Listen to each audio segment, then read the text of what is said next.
नमस्कार दोस्तों, मेरा नाम है आकाश और मैं आप सभी का अपने YouTube channel A to Z study में बहुत बहुत स्वागत करता हूं। और आज की क्लास में मैं आपको पढ़ाने वाला हूं इंडियन पॉलिटी का आर्टिकल 85, आर्टिकल 86, आर्टिकल 87 और आर्टिकल 88। तो सबसे पहले हम लोग शुरुआत करेंगे आर्टिकल 85 के साथ में। आर्टिकल 85 के दो पॉइंट हैं। पहला पॉइंट है the president shall from time to time summon each house of parliament to meet at such time and place as he thinks fit, but 6 months shall not intervene between its last sitting in one session and the date appointed for its first sitting in the next session. मतलब ये है कि जो president है, मतलब जो राष्ट्रपति हैं, वो समय समय पर जो लोकसभा राज्यसभा है इनको समन कर सकते हैं, मतलब इनको बुला सकते हैं जब भी राष्ट्रपति को लगेगा कि इनको बुलाने की ज़रूरत है या फिर इनकी बैठक बैठाने की ज़रूरत है। और साथ में यहाँ पे एक और पॉइंट है, वो है ये कि किन्हीं भी दो सभाओं की बैठक के बीच में 6 महीने से ज़्यादा का अंतराल नहीं होना चाहिए। मतलब ये है कि 6 महीने के अंतराल के अंदर अंदर बैठकें होती रहनी चाहिए। इसके बाद है इसका पॉइंट 2 जो कि कहता है the president may from time to time prorogue the house और ईदर हाउस। मतलब ये है कि जो प्रेसिडेंट है वो समय समय पर जो सभाएं हैं उसको थोड़ी देर के लिए रोक सकता है या टाल सकता है। Dissolve the house of the people, और साथ में जो हाउस ऑफ पीपल है, मतलब ये जो बाकी हमारी लोकसभा है, इसको भी वो स्थगित कर सकता है। इसके बाद में है आर्टिकल 86। आर्टिकल 86 का क्लॉज 1 ये कहता है the president may address either house of parliament और both house assemble together and for the purpose requires the attendance of members.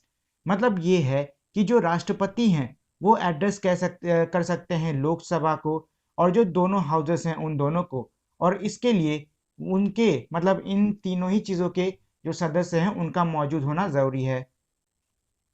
इसके बाद इसका क्लॉज 2 ये कहता है the president may send message to either house of parliament whether with respect to a bill then pending in parliament और otherwise, and a house to which any message is so sent shall with all convenient dispatch consider any matter required by the message to be taken into consideration।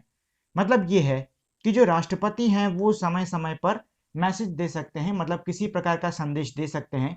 अब वो संदेश किसी भी चीज़ पर हो सकता है किसी पेंडिंग बिल के ऊपर हो या किसी और चीज़ के ऊपर हो। और जब कभी भी राष्ट्रपति ऐसा कोई संदेश देते हैं तो संसद में उस संदेश के ऊपर जितना हो सकता है, मतलब एक तरीके से कह सकते हो कि उस समय जितनी सुविधा है उस सुविधा के हिसाब से उस पर विचार विमर्श होगा, उस पर बात होगी। इसके बाद में है आर्टिकल 87। तो आर्टिकल 87 का क्लॉज 1 ये कहता है at the commencement of the first session after each general elections to house of the people and at commencement of the first session of each year the president shall address both houses of parliament assembled together and inform parliament of the cause of its summons। मतलब ये है कि जब भी जो नया session है वो स्टार्ट होगा तो उसके स्टार्ट में जो प्रेसिडेंट है वो एक तरीके से कह सकते हो एक स्पेशल लेक्चर देंगे, लेक्चर कह रहा हूँ, एक तरीके से स्पेशली एड्रेस करेंगे जो दोनों हाउस हैं पार्लियामेंट के उनको, और ये सब बताएंगे कि जो पार्लियामेंट है वो और ये जो हमारे हाउसेस हैं ये किस कारण से इनको समन किया गया है, मतलब किन कारण से इनको बैठाया गया है या बुलाया गया है। इसके बाद में है आर्टिकल 86 का क्लॉज 2। तो क्लॉज 2 ये कहता है provision shall be made by the rules regulating the procedure of either house for the allotment of time for discussion of the matter reference in such address. और ये कह रहा है कि जो भी ये स्पेशल एड्रेस, मतलब ये खास तौर पे बातचीत एक तेज करने वाले हैं राष्ट्रपति, इसमें काफ़ी चीज़ों के बारे में मतलब राष्ट्रपति बताएंगे, जैसे कि जो बैठक होनी है उसमें टाइम का अलॉटमेंट क्या होगा, मतलब समय किस हिसाब से किस चीज़ को दिया जाएगा, वो सारी चीज़ें इस स्पेशल एड्रेस में बताई जाएंगी। अब इसके बाद में है इसका मतलब आज की क्लास का हमारा आखिरी आर्टिकल जो कि है आर्टिकल 88।